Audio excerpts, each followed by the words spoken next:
Gopalganj rail স্টেশনে তো অনেক গেছি, কিন্তু রাত্রেবেলা রেল আসা বা রাত্রেবেলা ট্রেন আসা এটা কখনো আসলে দেখিনি। তো আজকে হাজব্যান্ড হঠাৎ বললো যে চলো আজকে রাত্রে ট্রেন আসবে, আমরা আজকে রাত্রে যাব ট্রেন দেখতে। তো গোপালগঞ্জে আসলে আমি কখনোই ট্রেন চলাচলটা দেখিনি, সরাসরি সামনে থেকে ওইটা দেখার সৌভাগ্য হয়নি।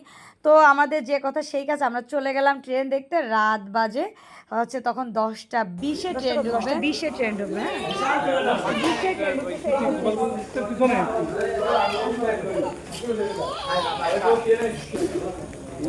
গাইস, খুব এক্সাইটেড আমি, কারণ গোপালগঞ্জ এখনও আমি হচ্ছে এইভাবে রেল স্টেশন, মানে রেল স্টেশন আসতে এবার ট্রেন দেখি। আজকে ফার্স্ট টাইম আমি ট্রেন দেখতেছি। এখন রাত 10টা 20 বাজে। তো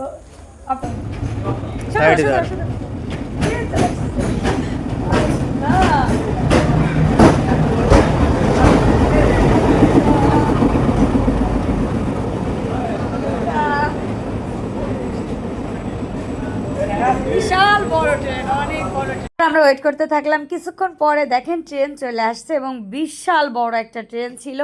তো আমি ভাবতেছিলাম যে ট্রেনের ভিতর আমি একটু ঢুকবো, আর আমার ট্রেনে চড়ে কোথাও যাওয়ার সৌভাগ্য হয়নি। তো আমি একজনের কাছে জিজ্ঞাসা করলাম যে ভাইয়া ট্রেন কত মিনিট এখানে ওয়েট করে, বলছে মাত্র 2 মিনিট। তো আমার খুব ভয় কাজ করতেছিল যে আমাকে নিয়ে যদি ট্রেন চলে যায়। আমি ওয়েট করতেছিলাম কখন সবাই নামবে আর আমি ট্রেনে ঢুকবো, যেহেতু মাত্র 2 মিনিট সময়, সবাই তো নামতে হবে, না হলে তো আমি ধাক্কাধাক্কি করে ঢুকতে পারবো না। তো এক এক করে দেখেন সবাই বগি থেকে কি সুন্দর নামতেছে। আর এটাই কিন্তু রাজশাহী টু গোবরা ছিল, মানে আমাদের গোবরা ঘোনাপাড়া, রাজশাহী টু গোবরা ঘোনাপাড়া ছিল এটার গন্তব্য। এইখানে একটু স্টে করে দেন হচ্ছে 2 মিনিটের মধ্যে সবাইকে নামাই দিয়ে তারপর গোবরা ঘোনাপাড়া চলে যায়। ওইখানে আবার কিছু মানুষদেরকে নামাই দেন হচ্ছে সারা রাত আবার এই গোপালগঞ্জ স্টেশনে থাকে, দেন আবার সকালের উদ্দেশ্যে সকালে চলে যায়।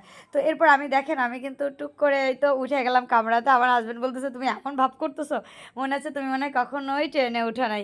কিন্তু আমার ভিতর খুব এক্সাইটেড কাজ করতেছিল যে আমি গোপালগঞ্জে ট্রেনে উঠতেছি, মানে এই ফিলটা খুব ভালো লাগতেছিল।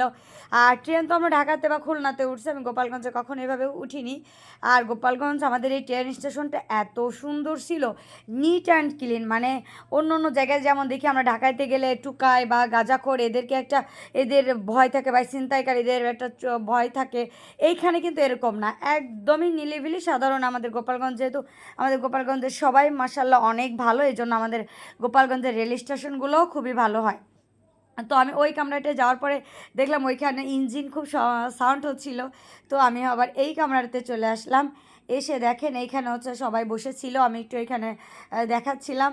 আর এরপরে আমি চিন্তা ভাবনা করলাম, আমার হাজব্যান্ডকে বলতেছি যে আমাকে কোথাও ঘুরতে নিয়ে যাও ট্রেনে। আর ট্রেন জার্নিটা আসলেই অনেক ভালো লাগে, ট্রেন জার্নিটা। আর সবাই তো নেমে নেমে এখন বাসার উদ্দেশ্যে সবাই চলে যাবে। আর আপনারা কে কে আমাদের গোপালগঞ্জ ট্রেনে উঠে ট্রেন জার্নি করছেন অবশ্যই অবশ্যই কিন্তু আমাকে কমেন্ট করতে ভুলবেন না। অনেক দিন পর আসলে ভিডিওগুলো আপলোড করতেছি। এইটা আন্তনগর ট্রেন স্টেশন ছিল, মানে আন্তনগর ট্রেন ছিল এই ট্রেনটার নাম। এইটা দেখেন রাজশাহী টু গোবরার লেখা, মানে আমাদের গোবরা ঘোনাপাড়ায় কিছু মানুষ যারা বসেছিল তারা ঘোনাপাড়ায় নামবে, তারপর ওদেরকে নামাই দিয়ে আবার ট্রেনটা ব্যাক করবে ওইখান থেকে। তো এরপর দেখলাম ট্রেন থেকে প্রচুর লেবু নামাইছে, এটুগুলো রাজশাহী থেকে আসছে এই লেবুগুলা। আর এরপরে ট্রেন সবাইকে নামাই দিয়ে এখনই ট্রেনটা চলে যাবে, ট্রেনটা চলে যাবে সেই প্রস্তুতি নিচ্ছিল। তো আমার হাজব্যান্ড বলতেছে তুমি দাঁড়াও। আর এই যে দেখেন কত লেবু, এই লেবুগুলো সব রাজশাহী থেকে তারা নিয়ে আসছে আর গোপালগঞ্জে সাপ্লাই দেওয়ার জন্য। এটা ছিল এলাচি লেবু। আর আমরা এখন ট্রেন চলে যাওয়ার জন্য ওই দৃশ্যটা দেখার জন্য ওয়েট করতেছিলাম। এই তো ট্রেন সবাইকে টাটা করে দিয়ে চলে গেল।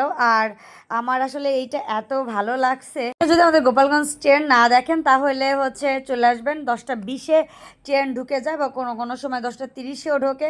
আপনার 10টার দিকে চলে আসলেই কিছুক্ষণ ওয়েট করলে হয়তো বা ট্রেনটা আসা দেখতে পারবেন। আর এটা আসলে নিজের জেলার ট্রেন দেখতেই অনেক ভালো লাগে। আর আমার ভিডিওগুলো কে কোথা থেকে দেখছেন অবশ্যই কমেন্ট করবেন। আমি কিন্তু অনেকদিন পরে ভিডিও দিচ্ছি, কারণ আমি বেকিং ক্লাস করাই, সব মিলে আমি অনেক ব্যস্ত ছিলাম। আর এই তো মালামালগুলো এখন আমাদের কাঁচা বাজারে সব চলে যাবে। আর এই লেবুগুলো, এই খেলনা ছিল সবগুলো এলাচি লেবু, এগুলো রাজশাহী থেকে আসছে। তো আজকের ভিডিওটা এই পর্যন্ত, কেমন লাগছে অবশ্যই অবশ্যই কিন্তু কমেন্ট করে ভুলবেন না, কমেন্ট করতে ভুলবেন না। গোপালগঞ্জ জেলার কে কোথা থেকে দেখছেন অবশ্যই কিন্তু সেটা কমেন্ট করে জানাবেন। আল্লাহ হাফেজ।